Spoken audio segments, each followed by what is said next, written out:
10 দফা অঙ্গীকারকে সামনে রেখে ভোটের ইস্তেহার প্রকাশ করলেন নোয়াপাড়া বিধানসভা কেন্দ্রের তৃণমূল প্রার্থী তৃণাঙ্কুর ভট্টাচার্য।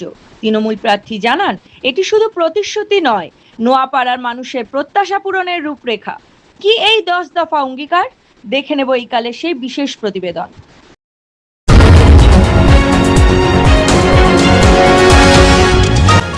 আপনারা দেখছেন এইকাল.in, সঙ্গে থাকুন, ভরসা রাখুন।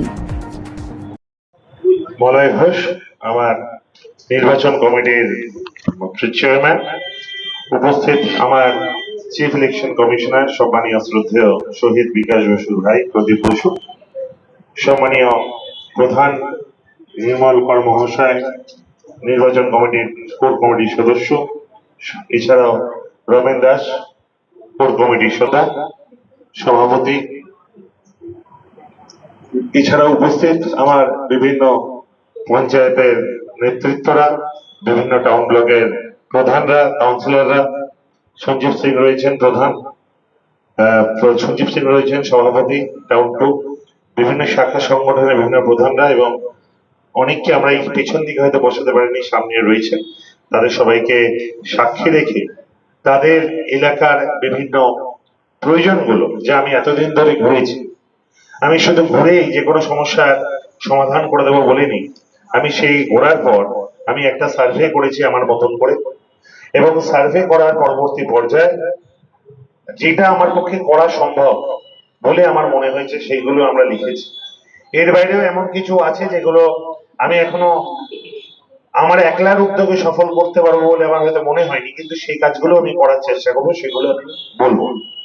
কিন্তু এখন আপনারা দেখতে পাচ্ছেন আমরা প্রতিজ্ঞা স্তম্ভতে এখানে প্রকাশ করেছি। আমি আপনাদের একটু পড়ে শোনাচ্ছি। আমরা রাজ্য যেভাবে আমার নেত্রী 10টা প্রতিজ্ঞা কথা বলেছেন, আমরা ঠিক সেভাবে ওই 10টা প্রতিজ্ঞা তো নিশ্চিতভাবে রাজ্য জুড়ে হবেই। তার পাশাপাশি আমি নোয়াপাড়ার জন্য যে 10টা বিষয়ে প্রধান উদ্যোগ দিয়েছি, তার মধ্যে সবার প্রথম যে কথাটা আগে বলি, যেটা হয়তো এখানে লিখিনি, সেটা হচ্ছে আমি শান্তি রক্ষা করবো, এলাকার সংস্কৃতি রক্ষা করবো, এখানে কৃষ্টি রক্ষা করবো। এইখানে কোনোভাবেই লড়াই ঝামেলা, বোম্বিং, গুলি চলবে না, যেটা 2019 সালে অর্জুন সিং জেতার পর ঘটেছিল। আমার প্রধান রাষ্ট্রীয় প্রতিজ্ঞা নাম্বার 1, নোয়াপাড়ায় শহীদ বিকাশ বসু নামাঙ্কিত একটি আধুনিক ওয়াইফাই যুক্ত ডিজিটাল লাইব্রেরি স্থাপন করা হবে। পাশাপাশি সরকার ও সরকার অধিভুক্ত স্কুলগুলোকে স্মার্ট ক্লাসরুম ও উন্নত ল্যাব সহ আধুনিকীকরণ করা হবে। বিনামূল্যে কেরিয়ার কাউন্সেলিং, বৃত্তিমূলক প্রশিক্ষণ ও প্রতিযোগিতামূলক পরীক্ষার কোচিং এর ব্যবস্থা করা হবে এবং কেশবচন্দ্র নাগে নামে একটি কোচিং সেন্টার গড়ে তোলা হবে। আপনারা জানেন যে এমন অনেক ছাত্রছাত্রী আছে যারা হয়তো প্রাইভেটে গিয়ে পড়তে পারে না। আমি হয়তো সবাইকে চাকরি দিতে পারবো না, কিন্তু চাকরি পরীক্ষায় যাতে তারা নিজেদেরকে তৈরি করতে পারে তার জন্য তৈরি করব। পাশাপাশি কেরিয়ার কাউন্সেলিং করে ছাত্রছাত্রীরা কিভাবে তারা পড়াশোনা করলে তাদের পড়াশোনাটা ভালো হবে, তাদের সঠিক এইটা লাইন হলে তারা কেরিয়ার বানাতে পারবে, সেই বিষয়ে আমি তাদের বিশেষ উদ্যোগ দেব ইচ্ছুক ছাত্রছাত্রীদের। পাশাপাশি মাধ্যমিক উচ্চ মাধ্যমিকের মতন পরীক্ষাগুলোর ক্ষেত্রে আমি তাদের বিশেষ কোচিং এর ব্যবস্থা করব, যাতে কেউ প্রপার গাইডেন্সের অভাবে কারোর কোনো জায়গায় তারা পিছিয়ে না থাকে। পয়েন্ট নাম্বার 2, সমগ্র বিধানসভা এলাকার জন্য একটি নির্দিষ্ট ডাম্পিং গ্রাউন্ড গড়ে তোলা হবে, যাতে বজ্র ব্যবস্থাপনা আরো ভালোভাবে পরিচালিত হয়। 3, বাসিন্দাদের সমস্যা দ্রুত ও নিয়মিত সমাধানের জন্য একটি এমএলআই হেল্পলাইন চালু করা হবে। এই সম্পর্কিত বলি যে আমি প্রত্যেকটি জায়গায় যাচ্ছি এবং মানুষকে আমি কথা দিচ্ছি যে আমি তাদের সঙ্গে থাকবো, 365 দিন থাকবো। কিভাবে থাকবো? আমায় যদি সবাই একসঙ্গে আমার নাম্বারে ফোন করেন, হয়তো আমার পক্ষে সকলেরকে একসঙ্গে এক সময় যদি ফোন আসে, আমার নিশ্চিতভাবে অ্যাটেন্ড করা সম্ভব নয়। আমি এলাকার শিক্ষিত, মার্জিত, বুদ্ধিমান ছেলে মেয়েদেরকে সামনে রেখে যারা সভ্য ভদ্রভাবে মানুষের সঙ্গে যোগাযোগ রাখবে এমন একটি আমি হেল্পলাইন নম্বর তৈরি করব। আজকে সেই সকল ছেলে মেয়েরা যে কোনো সমস্যা আসলে তারা সেই সমস্যায় কথা বলবে এবং তাদের সঙ্গে 24 ঘন্টার মধ্যে যোগাযোগ করে তাদের সমস্যা সমাধানের ব্যবস্থা গ্রহণ করবে। এটা যে কোনো ধরনের সমস্যা হতে পারে। এটা হতে পারে হয়তো কোনো মেডিকেল ইমার্জেন্সি আছে, মেডিকেল ইমার্জেন্সি থাকলে সেটা 24 ঘন্টা নয়, তুরন্ত ব্যবস্থা করে আমরা চেষ্টা করবো। হয়তো কারো অ্যাম্বুলেন্সের প্রয়োজন, কারো হয়তো ডাক্তারের প্রয়োজন, কারো হয়তো ব্লাডের প্রয়োজন, কোনো নেগেটিভ গ্রুপে ব্লাড পাওয়া যাচ্ছে না তার প্রয়োজন, আমাদের হেল্পলাইন নম্বরে জানালে আমরা সেই বিষয়ে উদ্যোগ নেব। এমন এত বড় এলাকা, এমন কোনো জায়গায় হতেই পারে হয়তো কোনো ড্রেনটা পরিষ্কার হয়নি, কারোর বাড়ির সাথে হয়তো কোনো পুজো আছে, কারোর অনুষ্ঠান আছে, আশপাশটা তাদের দরকার ব্লিচিং বা মশার তেলটা একটু ভালো করে দেওয়া। এই ছোট ছোট উদ্যোগ, ধরুন না পাশে একটু জঙ্গল গজে উঠেছে, পৌরসভা যথেষ্ট চেষ্টা করছে, তবু কোনো একটা অংশ হয়তো বাদ চলে গেছে, আমাদের হেল্পলাইন নম্বরে ফোন করলে আমরা সেটাও প্রয়োজনে আমরা উপযুক্ত কর্তৃপক্ষের সঙ্গে কথা বলে আমরা সেই সমস্যার সমাধানেরও চেষ্টা করব। প্রধান কথা, নাগরিক পরিষেবা, যা বেসিক নাগরিক পরিষেবায় যাতে কোনো মানুষের কোনো সমস্যা না হয়, এটা হেল্পলাইন নম্বর চলবে এবং আগামী 5 বছর 365 দিন চলবে। সেখানে বেশ কিছু সমস্যা হয়েছে এই তালিকায় ক্যান্টনমেন্ট এলাকাটার নাম না, ক্যান্টনমেন্টে উল্লেখ করা না থাকলেও আপনারা যেসব সমস্যা সার্বিকভাবে আমরা বলেছি, দেখুন তার মধ্যে ক্যান্টনমেন্টের বিষয় আছে, এবং জলের বিষয় আছে, আলোর বিষয় আছে, আর এত উন্নততর রাস্তাঘাট তৃণমূল কংগ্রেস করেছে পথশ্রীর মধ্যে দিয়ে, আমার পাড়া আমার সমাজের মধ্যে দিয়ে, সেখানেও কিন্তু যথেষ্ট রাস্তাঘাট হয়েছে। কিন্তু ক্যান্টনমেন্ট বোর্ডটা আপনাদের একটা স্মরণ করিয়ে দিই, সেটা হচ্ছে ক্যান্টনমেন্ট বোর্ডে কিন্তু 6 বছর ধরে ইলেকশন হয়নি। ক্যান্টনমেন্ট বোর্ডটাই কিন্তু আমাদের কোনো পৌরসভা পঞ্চায়েত নেই, এটা বিজেপি সরকার, কেন্দ্রীয় সরকার, তারা তাদের গাজোয়ারে দিয়ে বন্ধ করে রেখেছে, তারা পরিষেবা দিতে না পারি, এবং এর দায়টা তৃণমূল কংগ্রেসের উপর এসে পড়ে। আপনারা জানেন কি জানেন না আমি জানি না, আমি সেই এলাকার মানুষজনদের সঙ্গে কথা বলেছি এবং কথা বলে তাদেরকে 100% নিশ্চয়তা দিয়েছি, আমার যে এমএলএ ফান্ড থাকবে সেই ফান্ডের একটা মেজর টাকা আমি খরচা করব ক্যান্টনমেন্টের বোর্ডের সার্বিক পরিষেবা উন্নতির জন্য, এবং আমি আমার ব্যক্তিগত উদ্যোগে থেকে আমি সেটা করব। এটা আমি গত পরশুদিন আমি আমি পুরোটা ঘুরে আমি কথা দিয়েছি। তোমার দিকে কথা বলছে বিগত 2 বছর আগে সন্তান মার্কেট নিয়ে চেষ্টা করার পরে বলেছে ওভার 2 বছর কেটে গেল এখন পর্যন্ত কোনো কথা এগোয়নি। নিশ্চিতভাবে আপনি জানেন একটা সাংসদের মেয়াদ 5 বছরের। আমি যে প্রতিশ্রুতি দিচ্ছি, এবার 2029-এর নির্বাচনের আগে যদি আপনি আমায় জিজ্ঞেস করেন যে কেন সবকটা হলো না, এর কিন্তু উত্তর দেওয়া যায় না। আপনারা নিশ্চিতভাবে 2029-এর আগে আবার তাকে প্রশ্ন করবেন, কিন্তু আমি বলতে পারি এই ফুটওভার ব্রিজটার কথা কিন্তু আমি কাগজে লিখিনি, মুখে বলেছি, কারণ এটা আমি চাইলে একলা চাইলেই করতে পারবো না, আমাকে কিন্তু এটা রেলের সঙ্গে কথা বলতে হবে। আর বাংলার প্রতি যে বিমাতৃসুলভ আচরণ এই কেন্দ্রীয় সরকার করছে, বাংলাকে বারংবার বিভিন্ন ক্ষেত্রে যে বঞ্চনা করছে, আমি প্রতিশ্রুতি দিলাম, কিন্তু তারা আইনের বেড়াজালে কাগজের মার প্যাচে যদি আটকে রাখে, আমি কিন্তু চাইলেও করতে পারবো না একলা। আমি আপনাদের কথা দিচ্ছি, আমার অফিসিয়ালি যা যা করার কথা, যত দূর অব্দি যাওয়ার কথা, যদি দরকার আমাকে দিল্লি যেতে হয়, যদি দরকার আমাকে কেন্দ্রীয় মন্ত্রীর সঙ্গে কথা বলতে হয়, আমি যেভাবে বলছি ধর্ম বর্ণ নির্বিশেষে আমি কাজ করব, আমি সংবিধানকে রক্ষা করার জন্য কাজ করব। আমি দায়িত্ব নিয়ে বলছি, যদি আমায় কোনো কাজের জন্য অপোজিশনের সঙ্গেও কারোর সঙ্গে কথা বলতে হয়, তাদের সঙ্গেও সদ্ভাব রেখে আমি কাজ করব। কেন অপোজিশন সময় ইলেকশনে অপোজিশন হতে পারে, উন্নয়নের ক্ষেত্রে আমি মনে করি না কি অপোজিশন। ডাম্পিং গ্রাউন্ডের কথা বারবার বলছি উত্তর দিনাজপুরে একটা বড় সমস্যা ডাম্পিং গ্রাউন্ড বিগত 15 বছর ধরে সরকারটা আপনাদের দিয়েছে এখন কখন সেই সমস্যা মেটাতে মারা যায়। যদি আমরা প্রত্যেক সময় প্রত্যেক সমস্যার সমাধান করে দিতে পারি, তবে নতুন বছর ইলেকশনের সময় নতুন প্রতিশ্রুতি নতুন করে ভাবার কারণ হয় না। আমি আপনাদের দায়িত্ব সহকারে বলছি, এই নিয়ে গত নির্বাচনের আগে হয়তো এই ব্যাপারটা আমরা অতটা ফোকাস করে উঠতে পারি, কিন্তু এমন নয় কিন্তু যে এখানে জঞ্জালের অবস্থা খুব খারাপ, এমন নয়। মলয় ঘোষ যথেষ্ট দক্ষতার সঙ্গে এই সমস্যাটাকে সমাধান করেন এবং সেটা পারস্পরিক সঙ্গে কথা বলে সেটা ক্লিয়ারেন্সও করেন। কিন্তু আমাদের বক্তব্য, আমরা নিজস্ব ডাম্পিং গ্রাউন্ড এরপর তৈরি করবো, ওনারা সার্বিক সহায়তা করে সেটা ক্লিনলিনেসে যথেষ্ট দক্ষতার সঙ্গে করেন। আমি মনে করি এই বাংলার বুকে যতজন দক্ষ প্রশাসক আছেন, যতজন দক্ষ চেয়ারম্যান রয়েছেন, তার মধ্যে একদম উপর সারিতে থাকবেন আমাদের সম্মানীয় মলয় ঘোষ মহাশয়। তার দক্ষতা, তার তার তার বুদ্ধিকে সামনে রেখেই আগামী দিনে আমরা এই সমস্যার সমাধান করব। আমার সঙ্গে অলরেডি মলয়দার কথা, যে মলয়দা অনেক মুভমেন্ট করেছেন, বেসিক্যালি এই সমস্যাটা হয়তো আমি বিধায়ক হিসেবে আমার নাম হবে, কিন্তু আসল যে ভদ্রলোক এই কাজটার পেছনে দিনরাত পরিশ্রম করে চলছেন, তিনি এক এবং একমাত্র আমার প্রিয় মলয় ঘোষ মহাশয়। এই কাজটা তাকে সঙ্গে রেখে, তিনি ক্যাপ্টেন আমি ভাইস ক্যাপ্টেন হয়ে এই কাজটাকে সম্পন্ন করবো। কালকে একটা মিছিল হয়েছে সেই মিছিল নিয়ে নির্বাচন কমিশনে একটা কমপ্লেন হয়েছে কি বলবেন স্টুডেন্টদেরকে নিয়ে। দেখুন, আমাকে সেই কমপ্লেনের এখনো কেউ আমায় কোনো কমপ্লেন করেনি। প্রথম কথা বলি, বিতর্ক তৈরি করতে চাইলেই তৈরি করা যায়, যদি কারোর বিতর্ক তৈরি করলে তাদের ব্যক্তিগত প্রফিট হয়।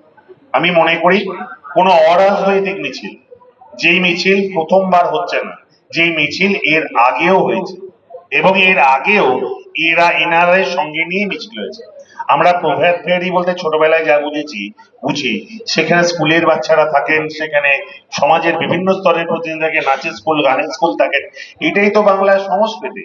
আজকে যেখানে তৃণমূল কংগ্রেসের কোনো নাম নেই, কোনো ব্যানার নেই, সেখানে আমি ব্যক্তি তৃণাঙ্কুর ভট্টাচার্য একজন বাঙালি হিসেবে, বাংলার মানুষ হিসেবে একটা র্যালি করছি, সেখানে যে বাংলার সংস্কৃতি বোঝে না, বাংলার কৃষ্টি বোঝে না, সেই ভদ্রলোক যদি আমায় কমপ্লেন করেন আমি কেন বাংলার মিছিলে হেঁটেছি পয়লা বৈশাখে, এইটা লজ্জা। আগামী দিনে বাঙালিরা যথাযোগ্য জবাব ভোট বাক্সে 4 তারিখ দেবেন, এটাকে চ্যালেঞ্জ করে বললাম। আর আমি বলছি নিয়মের মধ্যে থেকে, আমি ওই মিছিলে কোনো জায়গায় বলিনি আমাকে ভোট দেবেন, আমি সেই মিছিলে কোনো জায়গায় তৃণমূল কংগ্রেসের ফ্ল্যাগ ওঠেনি, কোনো জায়গায় তৃণমূল কংগ্রেস জিন্দাবাদ বলা হয়নি।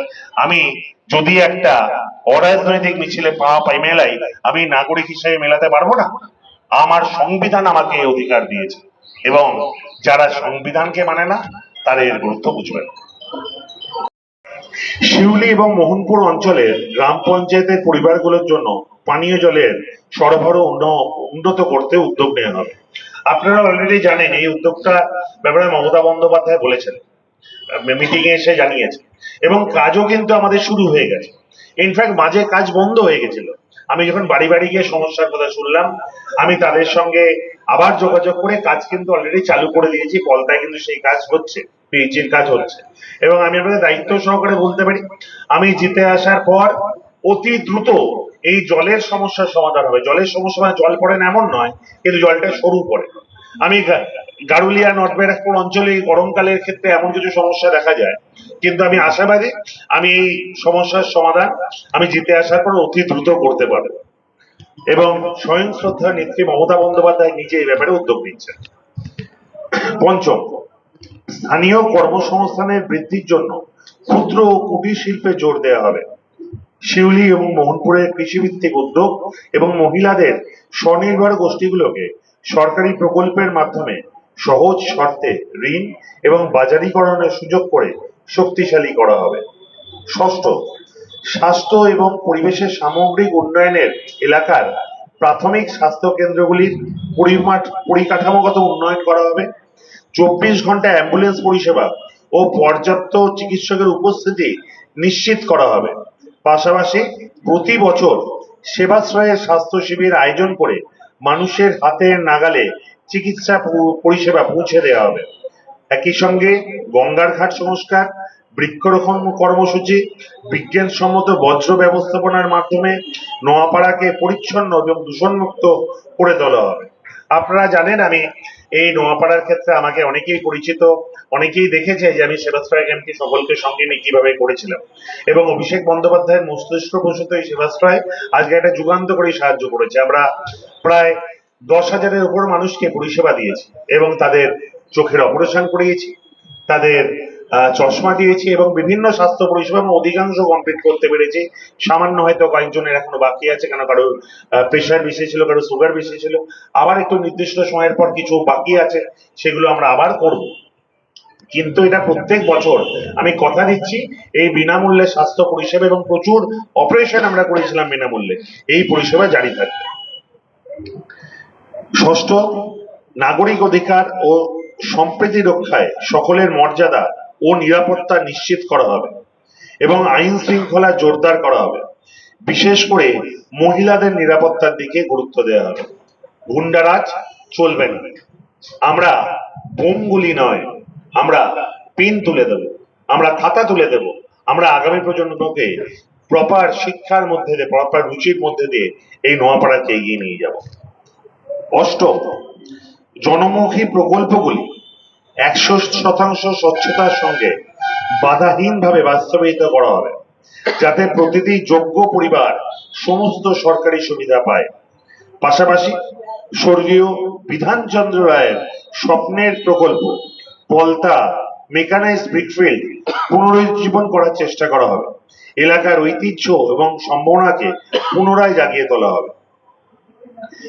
নবম, নোয়াপাড়ার খেলার মাঠগুলি সংস্কার করে কিশোর কিশোরীর জন্য ফুটবল, ক্রিকেট, দাবার মতন কোচিং ক্যাম্প চালু করা হবে। এছাড়াও ভলিবল রয়েছে, এছাড়াও বিভিন্ন খেলা, খোখো রয়েছে। এরকম বিভিন্ন খেলাগুলোর ক্ষেত্রে আমরা নজর দেব। যে সকল স্পোর্টসম্যানরা খেলতে চায় তাদেরকে আমরা বিনামূল্যে কোচিং এর ব্যবস্থা করব এবং যথোপযুক্ত কোচিং, এবং তাদেরকে কলকাতার ময়দানে যদি এস্টাবলিশ করা যায় তার জন্য যা চেষ্টা আমরা করব।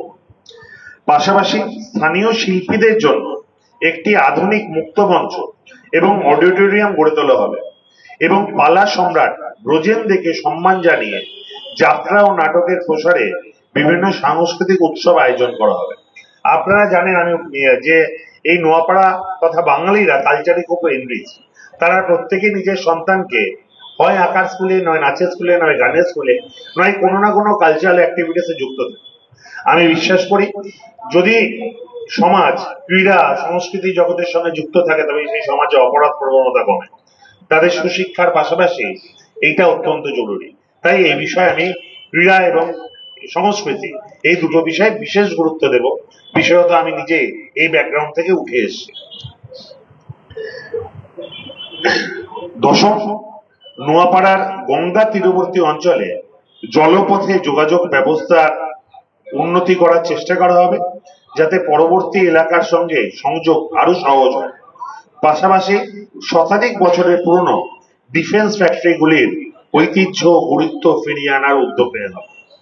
এই 10টা প্রকল্পের কথা আমরা 10টা কাজের কথা আমরা অফিসিয়ালি লিখে অ্যানাউন্স করলাম, কিন্তু এর বাইরেও অনেকগুলো প্রয়োজনীয়তা আমরা অনুভব করেছি যেগুলো নিয়ে আমরা চেষ্টা করবো কাজ করা যায়। ঠিক যেমন এই জগদ্দল নোয়াপাড়ার এই কানেক্টিভিটি, এখানে রেল গেট গুলোর ক্ষেত্রে যদি কোনোভাবে একটা ব্রিজ তৈরি করা যায়, যদি কোনোভাবে, যেহেতু আমি এটা একলার উদ্যোগ তো এটা রেলের সঙ্গে কমিউনিকেট করতে হবে। এইখানে একটা বড় সমস্যা রয়েছে যাতায়াত, এখানে প্রচুর নিত্যযাত্রী অফিস যাত্রীদের সমস্যা হয়। এইখানে এইখানে আমি কোথা থেকে কোথায় আমি এখানে যদি ফুট ওভার ব্রিজ বা গাড়ি চলার ব্যবস্থা করতে পারি, এই বিষয়ে আমি নজর দেওয়ার চেষ্টা করব। এই এলাকার সার্বিক উন্নয়নের ক্ষেত্রে আমি পাশে থাকবো, এবং এমন অনেকগুলো বিষয় রয়েছে যেগুলো হয়তো সহজে লিখে ফেলা সম্ভবপর নয়, সেটা আমি নিশ্চিতভাবে করব। এবং আমি যেহেতু নিজে এইখানে থাকছি, আমি কিন্তু বাইরে কোথাও থাকছি না। নির্বাচন ঘোষণার পরের দিন থেকে আমি এইখানেই আছি। আমি আপনাদের অ্যাসুরেন্স করছি আপনারা আমাকে এইখানে পাবেন, কিন্তু আমাকে আপনারা এইখানে পাবেন। আমি বিভিন্ন সময় বিভিন্ন এলাকায় আমি উইকলি বেসিস টাইম দেব। এমন একটা সপ্তাহ যাবে না বিশেষ কোনো ক্ষেত্র ছাড়া যে আমি আমার নির্দিষ্ট এলাকার মধ্যে ঢুকলাম না। যেমন শিউলি বা মোহনপুর, নর্থ ব্যারাকপুর বা গারুলিয়া বা ক্যান্টনমেন্ট, আমাকে সেখানকার মানুষ সপ্তাহে অন্তত একবার করে দেখবেন। আমি সেখানে স্থানীয় পার্টি অফিস হোক, স্থানীয় ক্লাব হোক, বা কোনো বিশেষ ক্ষেত্রে হোক, কোনো অনুষ্ঠান হোক, আমি যাবই। এবং আমি যাওয়ার সময় সেই এলাকাবাসীর সঙ্গে আগে থেকে একবার আমি চেষ্টা করব যাতে মাইকিং করে দেওয়া হয়, এবং সেই এলাকার মানুষের সঙ্গে বসবো, তাদের সঙ্গে কথা বলবো, এবং তাদের ঘরের ছেলে হিসেবে তাদের ঠিক যেভাবে আজকে আমায় দেখছে, এতদিন ধরে দেখেছে, ঠিক সেইভাবেই আমি তাদের সঙ্গে থেকে কাজ করব। তারা আমাকে সর্বদা অ্যাভেলেবেল পাবেন। আমার বয়সটা 35। আমি এলাকাবাসীর কাছে আমার তারুণ্যের শক্তিকে সামনে রেখে তাদের সঙ্গে থেকে কাজ করবো, কারণ আমি বিশ্বাস করি এই মমতা বন্দ্যোপাধ্যায়, অভিষেক বন্দ্যোপাধ্যায়ের এই বাংলায় পারফরমেন্সই একমাত্র জায়গা। তাই আগামী দিনে আমার রাজনৈতিক উন্নতির জন্য একমাত্র কাজ হচ্ছে পারফরমেন্স। আপনারা জানেন আমাদের সম্মানীয় প্রদীপ ঘোষ, যিনি শ্রদ্ধেয় শহীদ বিকাশ বসুর ভাই, তিনি আমার জন্য একটি প্রার্থী পরিচয় লিখে দিয়েছেন, সেটা আমরা ঘরে ঘরে পাঠিয়েছি। আপনাদের কাছেও নিশ্চিতভাবে পৌঁছেছে, আপনাদের দেখেও প্রকাশ করা হয়েছে। আমরা সেটা সেটা আপনাদেরকে পাঠিয়ে দিচ্ছি, সেটা ঘরে ঘরে পৌঁছচ্ছে। পাশাপাশি সরকারের তরফ থেকে যে 10টা প্রতিজ্ঞা দেওয়া হয়েছিল আমি আপনাদের আরেকবার শোনাচ্ছি। বাংলার জন্য দিদির 10 প্রতিজ্ঞা। প্রথম, লক্ষ্মীদের জয়, স্বনির্ভরতা অক্ষয়। লক্ষ্মীর ভান্ডারের মাসিক 500 টাকা বৃদ্ধি, সাধারণ মহিলাদের জন্য 1500 টাকা মানে বার্ষিক 18,000 টাকা, এবং তফসিলি জাতি মহিলাদের জন্য 1700 টাকা মানে 20,400 টাকা আমাদের সরকার সুনিশ্চিত করছে।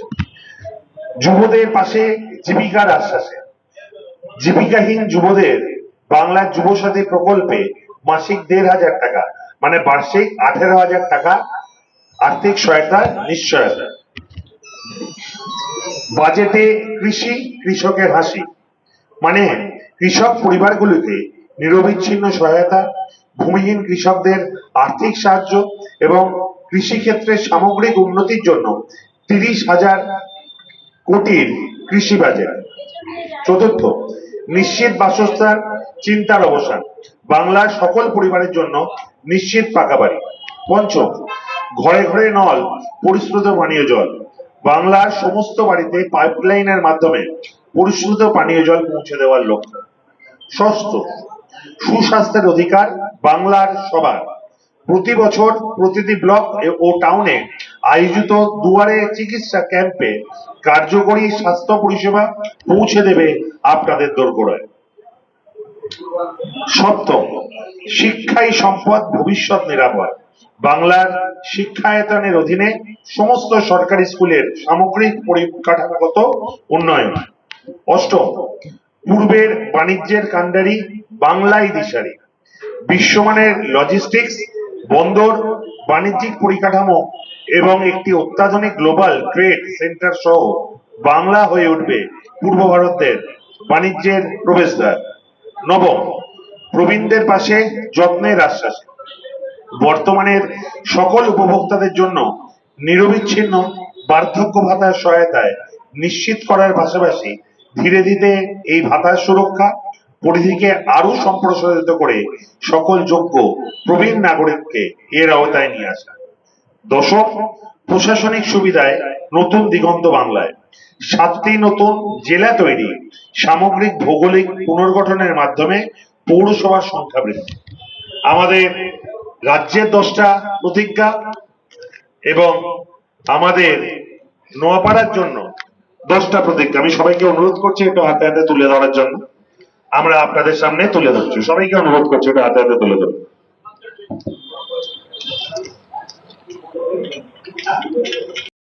100 বছরের অধিক তাদের পরিবার এমনও আছে, তাদের বৈধ ভোটারদের নাম বাদ গেছে।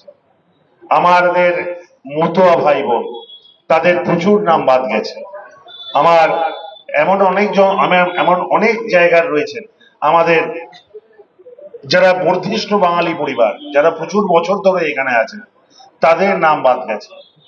আমি যেভাবে নির্বাচন কমিশনের কাছে একটা অস্পষ্টতা আছে, আমরা এখনো বুঝতে পারছি না যে কবে ফাইনাল ভোটার লিস্টটা আসবে, কবে এই যে নামগুলো বাদ গেছে, যাদের ট্রাইব্যুনালে গেছে বা এডিজে আছে বা যাদের ডিলিটেড আছে, যারা ন্যায্য দাবি করেছে, তাদেরটা আদৌ আসবে কিনা আমি এটা এখনো বুঝতে পারছি না। একজন ক্যান্ডিডেট কবে পাবো? আমি এই কথা বলতে পারি, আমার নির্বাচনে জিতে আসার আগে হয়তো ক্ষমতা সীমাবদ্ধ রয়েছে, আমি হয়তো খুব কিছু করার ক্ষমতা আমার নেই, কিন্তু আমি মমতা বন্দ্যোপাধ্যায়, অভিষেক বন্দ্যোপাধ্যায় সুরে সুর মিলিয়ে বলতে পারি, এইখানে আমি জিতে আসার পরবর্তী পর্যায়ে একজন বৈধ ভোটারের নামও যাতে বাদ না যায়, আমি তার জন্য আমি যে সকল আইনি সহযোগিতার প্রয়োজনীয়তা লাগে আমি নিজে দায়িত্ব নিয়ে সেই সকল আইনি পরিষেবা আমি দেব। একজন বৈধ ভোটারের নামও যাতে বাদ না যায়, তারা আগামী দিনে নিজেরা এই আমি নাগরিক না এই অনিশ্চয়তায় না ভোগেন, সেই দায়িত্ব আমি নিশ্চিতভাবে তাদের আইনি সহায়তা দিয়ে তাদের পাশে দাঁড়িয়ে আমি করব। আমি থাকবো তাদের সঙ্গে, তাদের হয়ে কথা বলার জন্য, তাদের হয়ে লড়াই করার জন্য। এই নোয়াপাড়া যেভাবে মমতা বন্দ্যোপাধ্যায়, অভিষেক বন্দ্যোপাধ্যায় বলেছেন, বাংলার একজন বৈধ ভোটারের নামও বাদ যাবে না। আমি সকলকে সামনে রেখে বলছি, আমি প্রত্যেকজন বৈধ ভোটার যাতে নোয়াপাড়া কেন্দ্রে তারা থাকেন, তাদের এই কেন্দ্রীয় সরকার, এই বিজেপি সরকার, বিজেপির অঙ্গুলি এলাকা যেভাবে নাম বাদ দিয়ে বাংলা দখলের চক্রান্তে নেমেছে, এই বিজেপিরা যেভাবে চেয়েছিল প্রথম দিন থেকে নাম বাদ দেওয়ার, আর তৃণমূল কংগ্রেসে কিন্তু প্রথম দিন থেকে হেল্প ডেস্ক করে তাদের ফর্ম ফিল আপ করে দিয়ে নাম যুক্তকরণের চেষ্টা করেছিল। এরা নাম বাদ দেওয়ার জন্য ফর্ম ফিল আপ করিয়েছিল, আমরা নাম আনার জন্য ফর্ম ফিল আপ করেছিলাম। আমি কথা দিচ্ছি, আমি জিতে আসার পর যদি কারোর নাম বাদ গিয়ে থাকে, তাদের প্রত্যেকের নাম, বৈধ ভোটারের নাম যাতে ওঠে, তার জন্য আমি আমার যথাসাধ্য আইনি পরিষেবা, আইনি সাহায্য দিয়ে আমি চেষ্টা করব। আমি নোয়াপাড়া থেকে শোভনলাল রাহার প্রতিবেদন, এই কাল।